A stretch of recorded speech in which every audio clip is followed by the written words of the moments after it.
Hi guys, alam nyo ba na bukod sa trabaho, ganito nga pala yung ginagawa ko para magkaroon ako ng extra money. Usapang extra income muna tayo for today's video at huwag kayong mag-alala, hindi networking to. Hindi ko kayo i-invite sa kung ano-anong organisasyon. No! Kaya naman, it's another day, another simpleng buhay vlog. Alam nyo ba guys, na sobrang convenient nito para sa akin kasi itong ginagawa ko na to is pwede kong isabay sa work. Ito talaga yung kagandahan at hinahabol-habol ng mga tao pagka naka-work from home ka kasi marami kang pwedeng gawin. Kasi nasa bahay ka lang naman. Katulad na itong ginagawa ko na to. Pagpasok ko pa lang sa umaga, tinitignan ko na kagad kung busy ba yung magiging araw ko para ma-check ko kung kaya ko bang isabay ang diskarte natin para makagawa ng pera. So pagka hindi masyadong busy sa work, kumbaga yung tinatawag naming avail time, nilalabas ko yung mga gamit ko tapos sineset up ko ng maganda para kita sa camera dahil ila-live selling ko yan. At kung iniisip nyo kailangan yung maglabas ng puhunan para dito, hindi no, wala akong nilalabas na kahit na anong pera dito. Ito yung mga tinatawag na commission based, kumbaga nag-affiliate ako ng mga products sa mga seller. So ibig sabihin talagang laway ko lang talaga ang puhunan ko pero kumikita ako ng pera. Mamimili lang talaga kayo ng mga products na gusto nyong ibenta or yung potential na sa tingin nyo marami kayong mabebenta. So ako, I decided na ibenta yung mga products na meron ako. Mga gamit na meron ako, like mga pang hiking, pang camping, ayan, yan yung mga binebenta ko. So pagka may mga products naman na ako, maghahanap na ako ng seller ngayon. Mga seller na nagtitinda ng mga similar products na meron ako. Comment down below kung gusto nyong ipakita ko sa inyo kung paano ako naghahanap ng seller. Medyo madetalyado kasi yun eh. So yung mga seller naman, merong mga nakaset yan ng mga percentage ng commission na offer nila. So mamimili ka lang kung go ka ba doon. Usually mga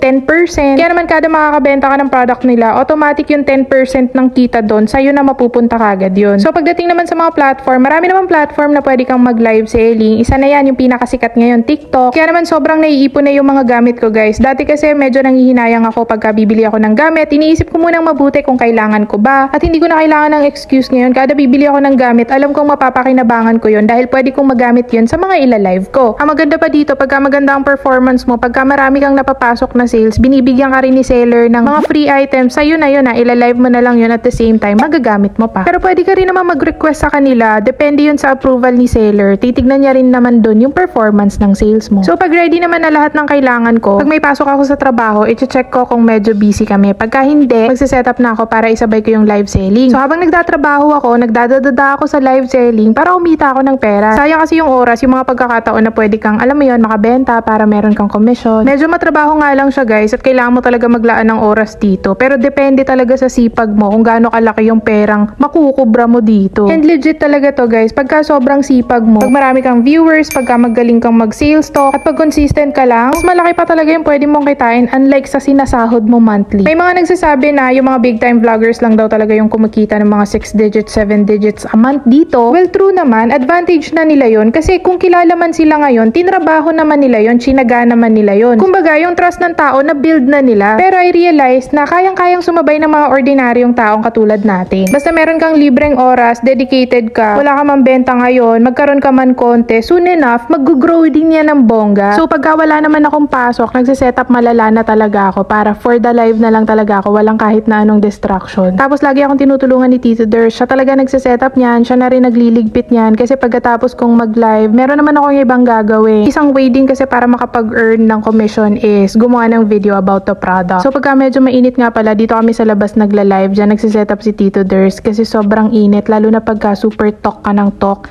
tapos ilang oras mo gagawin. Pero okay lang naman kasi nagpapasalamat ako sa opportunity na to kasi sobrang laki na rin talaga ng natulong net. Yung masikip namin bulsa noon, medyo maluwag na. So yun lang naman for today's video guys. Kita-kits ulit tayo sa next upload. Thank you so much for watching. Bye-bye!